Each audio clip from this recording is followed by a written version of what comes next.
Have you ever tried to draw a creature by mixing up different animals? Maybe a horse with wings or a fish with legs? Well, the ancient Greeks were masters at this. They imagined all sorts of incredible and frankly terrifying monsters. One of the strangest and most famous was a creature called the Chimera. It was the sort of beast you'd expect to guard the entrance to a really bad place, or maybe show up in your worst nightmares after eating too much pizza. The Chimera wasn't just one animal, it was a bizarre and deadly combination of 3 different creatures, all rolled into one fire-breathing package of doom. Imagine seeing that pop up over the next hill. You wouldn't stick around to ask for directions, that's for sure. So, what did this legendary monster look like? Let's build it from the ground up. First, you start with the body of a lion. Not a cuddly cartoon lion, but a huge, powerful one with muscles like steel cables and claws that could shred a warrior's shield like it was paper. Then, sprouting right from the middle of its back, was the head and neck of a goat. This wasn't a friendly farm goat either. It had wicked, curved horns and a mean look in its eyes. As if that wasn't weird enough, its tail wasn't a tail at all. It was a long, hissing snake, complete with fangs dripping with deadly venom. It was a walking, breathing, roaring catastrophe. Each part of the Chimera was dangerous in its own special way. The lion head could roar loud enough to shake the mountains and had teeth that could crunch through bone. It was also the source of the creature's most famous weapon, fire. The Chimera could breathe scorching flames that could turn forests to ash and boil rivers. The goat head on its back wasn't just for show. It could bleat and shriek, adding to the terrifying noise, and its horns were sharp enough to gore anyone who got too close. And let's not forget the snake tail, always twisting and looking for something to bite.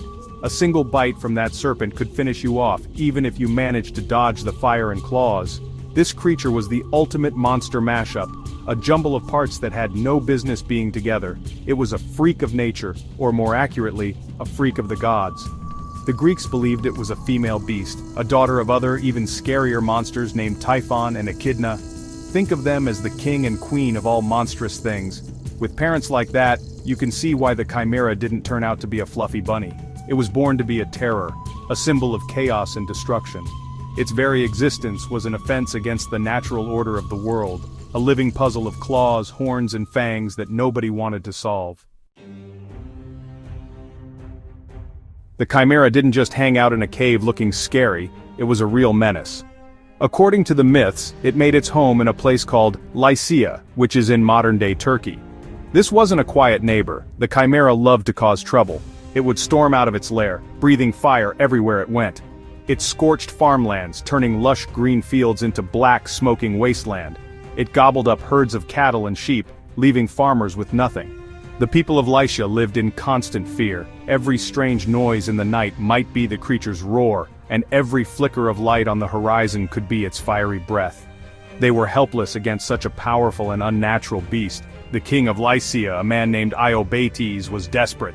His kingdom was being destroyed and his people were terrified. He had sent his bravest soldiers to fight the monster, but none of them ever came back. How could they?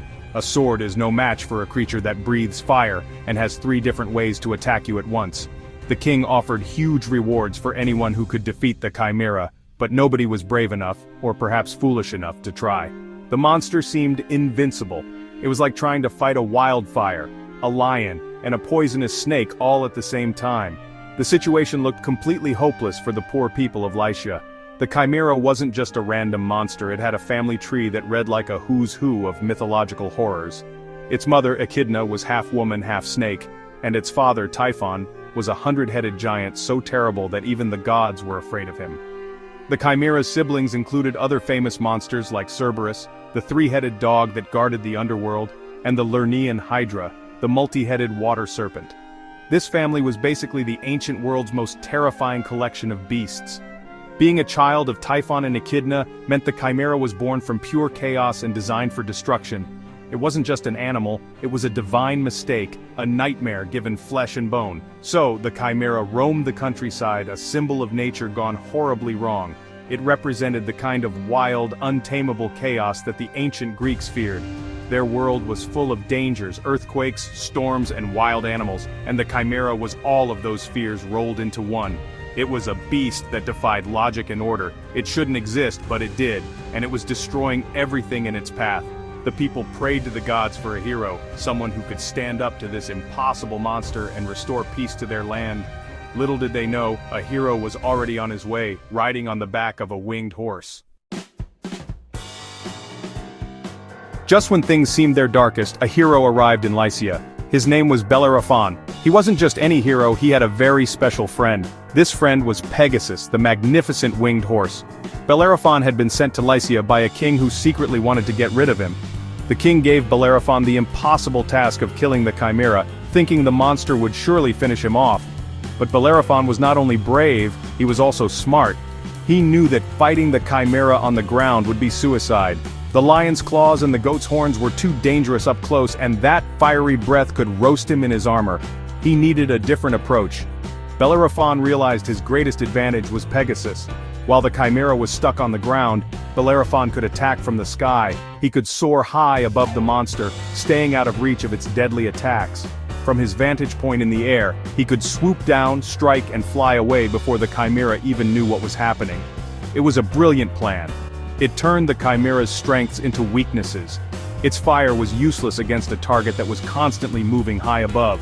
Its powerful lion body couldn't leap high enough to catch him. Bellerophon and Pegasus were the ancient world's first fighter jet team, ready to take on a very big, very angry target.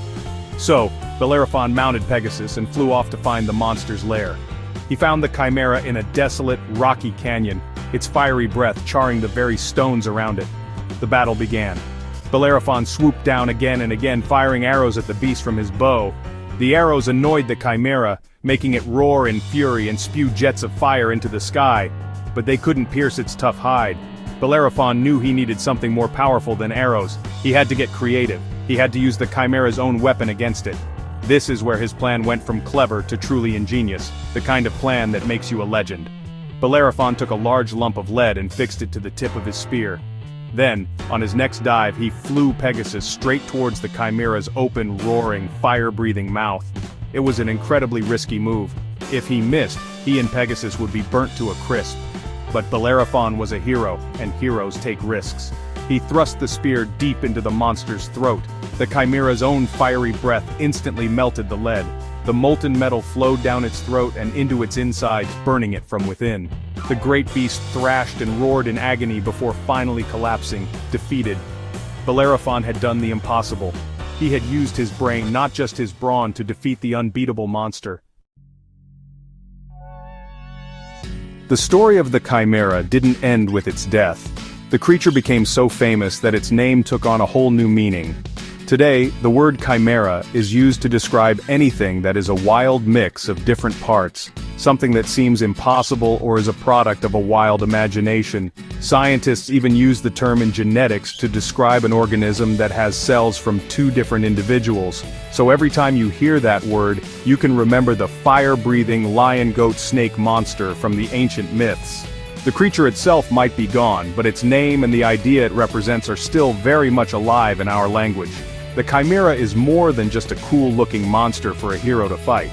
It represents a powerful idea, triumph over the impossible.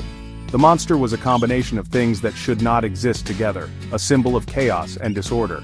It was nature's rules all broken and mixed up. Bellerophon, with his logic and clever plan, represents order and human ingenuity. His victory shows that even the most terrifying and seemingly impossible challenges can be overcome with courage and smart thinking. It's a story that tells us not to be afraid of the unknown, but to face it with a good plan. It's about using your mind to solve problems that seem too big to handle. This is why the Chimera remains one of the most memorable creatures from Greek mythology. It's not just scary, it's fascinatingly weird. The image of a lion with a goat's head on its back and a snake for a tail is so strange that you can't help but remember it. It sparks our imagination. It makes us think about what is possible and what is impossible. Monsters like the Chimera are fun to read about because they take us to a world where the rules are different, a world of magic, heroes, and incredible beasts. They challenge our idea of what is normal and open our minds to endless creative possibilities, which is what great stories are all about. In the end, the Chimera is a perfect monster. It's a physical representation of our fears, all bundled into one terrifying package. But its story is also a hopeful one. It teaches us that heroes aren't just the ones with the biggest muscles or the sharpest swords.